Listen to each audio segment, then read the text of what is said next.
Welcome to JWL Sports, where we review all the best sports clips from around the world. We're watching a clip of Undisputed talking about the Lakers are apparently open to drafting Bronny James next season. This is an interesting one, quite honestly, because I think this is a dangerous move by the Lakers. I think financially and the amount of big televised games that they'll have will be huge. And it'll be this, big moment. You're talking about LeBron James playing with his son. But I think that can be tricky because does that really put the Lakers in the best position to win and to be a champion? So if you're just a fan of LeBron James and maybe like a loose Lakers fan, right? You're more a fan of LeBron than the Lakers. You're like, oh, this will be cool. This will be fun. You want to watch it. You want to see it. And it will be interesting TV, right? Like, I want to see it. And I'm not like the biggest LeBron James fan or the Lakers fan for that matter. I mean, nothing against them. But I still want to see it because it is entertainment. But if you're talking about what puts the Lakers in the best position to win, it's not necessarily that. So I'm really curious to see what these guys have to say. So let's get into it and we'll go from there. Said it. It's been saying forever and tried to get it through Richard's thick skull yesterday to get him to understand, and the day before to get him to understand that this is a machine that we're dealing with in LeBron James, in Clutch. It's a machine, okay? And look, if I had the ability to get my son on a team to play with me, I certainly would. Now, once he gets there, he's got to hold his own. But if I had the ability to, there's no question about it. The Lakers also realize, as I said to y'all the other day or yesterday about the Golden State rumors, the Lakers realize the power that LeBron James holds and how many other clubs in the NBA will love his services, okay? Because he can opt out. He can take less money because he's a billionaire. He doesn't need the $51 million. No. He can go in for 12, save cap space, da-da-da. There are certain things they can broker along the way. Because of the power that he holds, you certainly have to, cater to certain needs for a star player like this. Yep.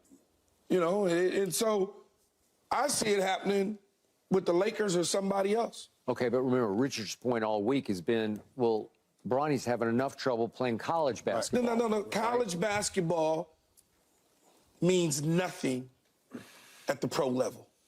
Means nothing. When the pro scouts and general managers and people decide he can play for us, they make the decision.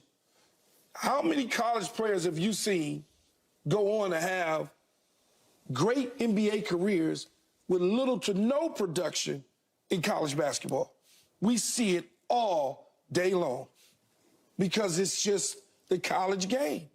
Something different. Well, the on a college lower game. level, Austin Reeves stayed 4 years at Oklahoma. I mean, he was at Wichita State and then Oklahoma. There and you go. And I watch and I'd say, I don't see that. There you go. And Michael Jordan stayed 3 years at North Carolina. I didn't see this. Russell Westbrook at UCLA. No, I couldn't see it at all. Couldn't know. What is this? Nothing. Dude getting ready to go in the Hall of Fame. So I get it. I understand it. Now, are there a lot of people out there that would look at this and go, man, he can't even play? So what? He's averaging for USC 6, 3, and 3. Yeah. So what? Well, Markelle Fultz was at Washington he was and the #1 pick in the draft. pretty good at Washington. And he was pretty good, but he just moved on from Philly to Orlando, and he's just a player in the NBA. That's okay. Yeah. So, okay, I get these points, but these are kind of not the norms necessarily. Those players that maybe didn't have the most prolific college careers who then go on to either be like Hall of Famers or amazing or great in the NBA, it's more than just, first off, one, you can kind of either see the athleticism or they kind of hit puberty later, which happens a lot.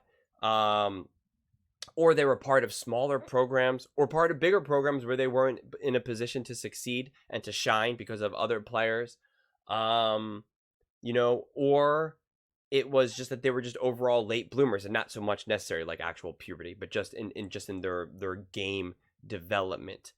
But a lot of times you can still point to specific instances, specific games, specific moments where you could say that guy kind of has it, right? You can really be like, we can unleash this, we could unlock this. So just to say that the college just doesn't matter is just, I think, is kind of silly, honestly, because then there wouldn't really be a point to it in a lot of ways. And I know some people are saying, well, there isn't really a point to it, but I would disagree. Like, you need this, whether it's actually college or just some lower level league in general, it is important.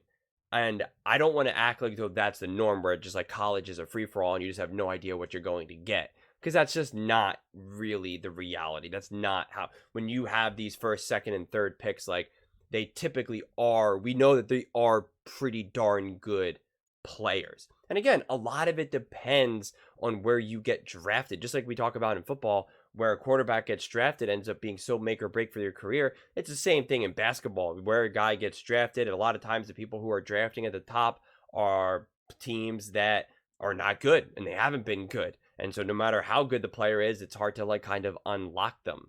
And some of these other now lower draft picks, or deeper draft picks, I mean, they get selected by better teams, higher functioning teams. And so now they get to kind of be unlocked. So if you overdraft a player, that ends up being typically worse than when you pick a player later in the draft. You know what I'm saying? Like, you're almost better off if you're reaching on a pick. That almost never works out. Like, never works out. But developing a player later in the draft works out more, because again, you typically are also going to an organization that can, develop and grow that player. Also, there's no pressure to get that player out there right away and be a star. Like, let's go. And yes, we've seen plenty of people who were studs in college only to not really do much in the NBA, but that's just sports in general. But this idea that, like, I take most issue with Keyshawn just saying, who cares? That doesn't matter. It matters to a degree. Of course it does. You can't, it's data. You're watching him play basketball. Like, it matters. And so I think there are questions around Bronny. And if because he is Bronny James, he's now going to most likely be drafted higher than he normally would be. Put it this way, I don't think anyone's really talking about him if his name is Johnny Johnson. Okay? No one's talking about him. They're just not. But they're talking about it because it's obviously LeBron James' son. And to me, that now already means you're not looking at him and evaluating him through sober eyes. And I think that is now the problem. And I don't know how LeBron is going to be with his son there when you're actually playing, how a practice is going to look. He's obviously going to spend a lot more time with his son. He's going to try to help his son. Like, I don't know what that looks like. And yes, a lot of people want LeBron James and love LeBron James, but LeBron James is on the decline, right? No doubt about it. He's still a great player, but he is on the decline. So I think, again, if you're a Lakers fan or the Lakers organization as a whole, it is undeniably a massive risk to draft Bronny. Because one, you're going to have to draft him higher than you should have. And two, the dynamic with LeBron, I don't think LeBron now is going to be all about the Lakers. The Lakers aren't going to be his priority. I'm not even so sure that the Lakers are his priority now, honestly. But we know his son will be his priority. We know that, okay? We know that. And understandably so, it's his son, right? It's his son. But I just think that that's where things can kind of get a little ugly. I think the coach is going to feel uncomfortable, feel pressure to play him, get them on the court at the same time. It's just a slippery slope. So if you really care about winning a championship, that is not the way to go. It's not the way to go. But if you want to take advantage of media deals, make money, sell jerseys, capitalize on that as having, the best player, one of the best players in LeBron James play with his son and what that's going to look like, that'll be box office, right? That'll be on TNT, ESPN, ABC. Like, those will be primetime games. We'll have more primetime games with LeBron. They'll own the entire offseason. That pick, if LeBron James, is on the same team as him, will probably be a bigger deal than whoever is drafted number 1 this coming draft. It'll just be a bigger story. It'll dominate the headlines, and it'll dominate jersey sales. It just will. People will be dying to go to those games. So, if that's what you care about, if you care about winning the offseason, you care about winning everything outside of the court, on the court, then yeah, go get Bronny. But if you care about winning and developing a team in the long term, trying to figure out what do you do with LeBron James, because here's the other thing, and this is how I also know I'm right. LeBron James doesn't like younger players. In fact, he doesn't like draft picks. He always wants to get rid of them and say, get me vets, get me players who I know who can play. That has absolutely been LeBron James' MO for like the last 10, 15 years of his career, honestly. It's been like, I don't need any young guys. We need the guys that can play. Get me veterans. And that's even like Tom Brady has done that too. A lot of older, more mature players have do that. They don't want to play with these kids anymore. Because not only are they immature, but they're also just not good enough. And they're not maximizing LeBron's potential in that moment. And so now you're going to go get Bronny, who's looks like he's still hitting puberty, honestly.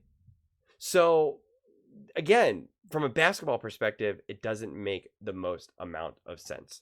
From the story and the entertainment perspective, it makes all the sense in the world. So you got to ask yourself, what's more important? But let me know what you guys think in the comments below. I would absolutely love to hear your thoughts. Do you think the Lakers should draft Bronny? Do you think they should not? Do you think it actually makes good basketball sense? Please let me know. And please don't forget to subscribe. As I said, we are building an amazing community here, and I would absolutely love to see you part of it. And please don't forget to give this video a thumbs up, as it really does help with the visibility and the algorithm. Thank you so much, and see you next time.